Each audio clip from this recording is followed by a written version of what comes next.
Welcome to the Digital Academy. I hope you're doing okay. 3855. What will the world be like then? We're gonna do a little thought experiment here. All right, little thought experiment video.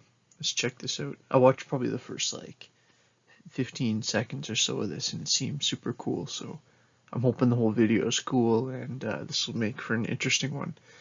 Miss you guys, love you guys. Hope you're doing okay and hanging in there. All right, let's get to the video.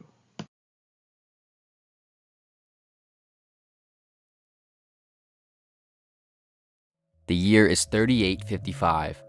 A 17-year-old girl named Alexa and her younger brother Asher are at a museum of history and technology. In one of the museum's display rooms, there is a collection of ancient computers, laptops, tablets, smartphones, and other early smart devices, Ancient. a few of which have been maintained and restored in order to still function. Specifically, one laptop on display is set up for visitors to use. On it, there are old digital tools used for things like information storage, digital art creation, communication, and personal upkeep, as well as browser applications used to access early forms of the internet. As part of the experience, the laptop has a sequence of default archival web pages that pertain to the exhibit, which is about early-stage digital content creation and internet communication. Alexa and Asher play around on the laptop for a little while their parents participate in another exhibit.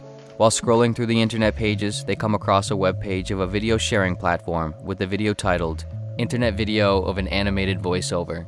The description of the video reads, "This video is an excerpt from what is believed to be an interview, speech, podcast, or self-produced video essay created between the late 20th and early 22nd century. It simply serves as a sample for how individuals sought to use the internet to communicate during its early stages of development and integration.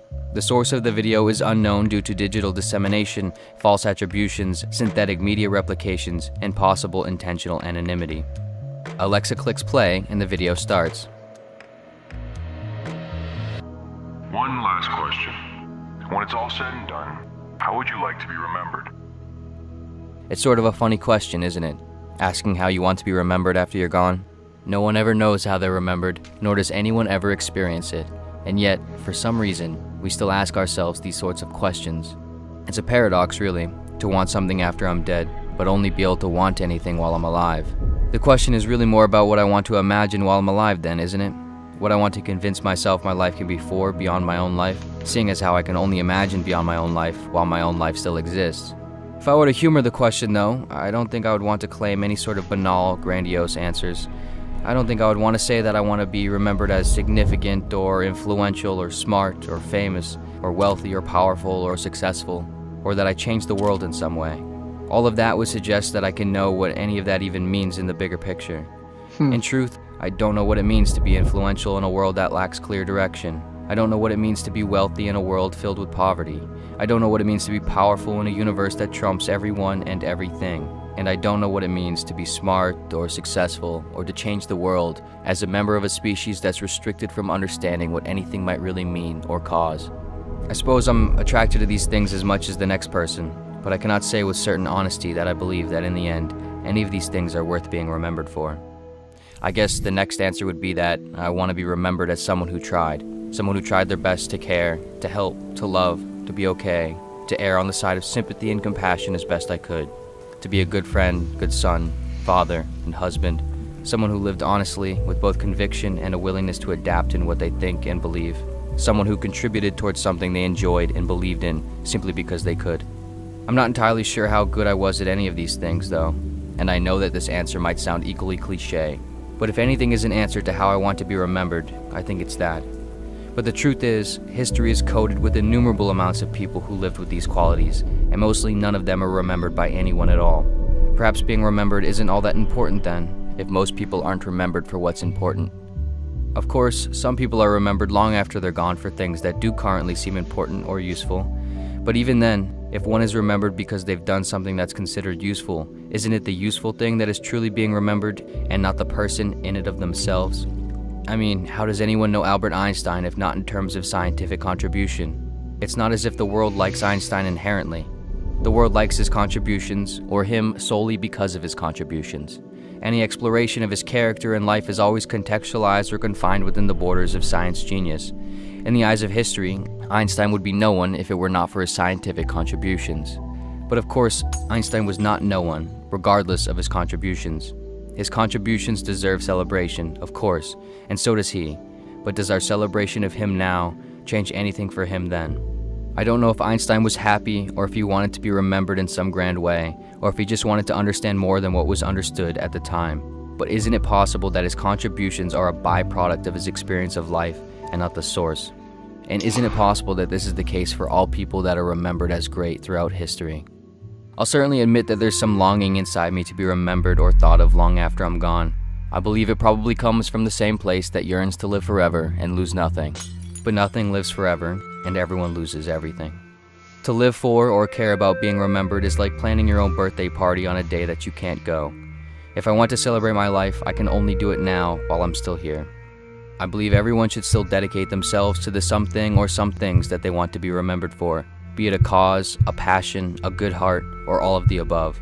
But not because it's something that they'll be remembered for, but because it's what they want to imagine their life is for. And what you imagine your life is for is what your life is for, isn't it? Whether one is remembered for it for 500,000 years or 5 minutes after they're gone makes no difference to the person who lived for it.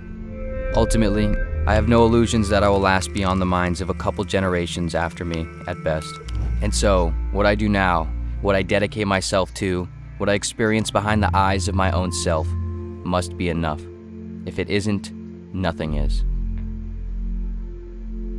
The video fades to its end and the screen prompts an arrow pointing to the right with text that reads, "Next page." Before clicking, Asher says, "Well, that's 5 minutes we'll never get back." He pauses and then says, "And who's Einstein?" "Yeah, I don't know," Alexa replies. "I think he must have been a scientist or something. I think I've heard his name before. That's what it said at least." Asher murmurs. "Alright, well, do you want to go check out something else now?" Asher concludes. Alexa agrees and they walk away from the laptop and onto the next exhibit of a different time in history.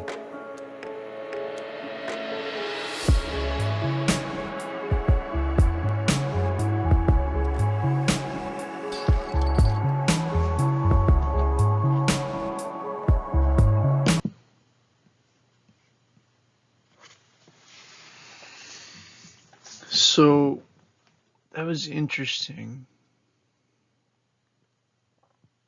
I disagree with the fundamental philosophy, though. I disagree with this idea that,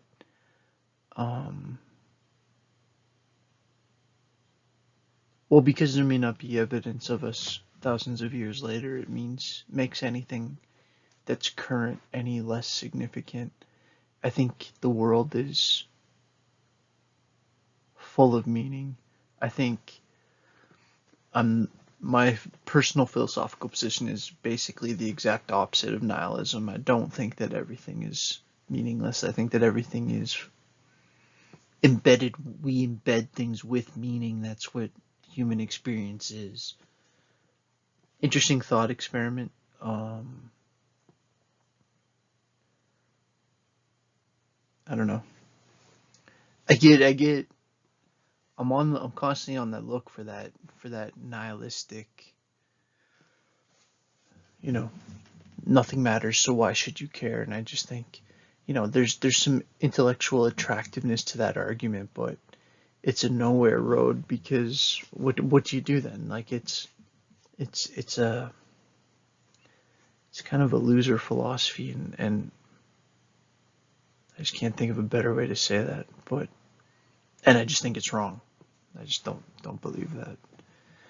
But you believe what you want to believe. It doesn't matter what I believe. I just hope you thought that was kind of interesting. All right. Love you and cheers.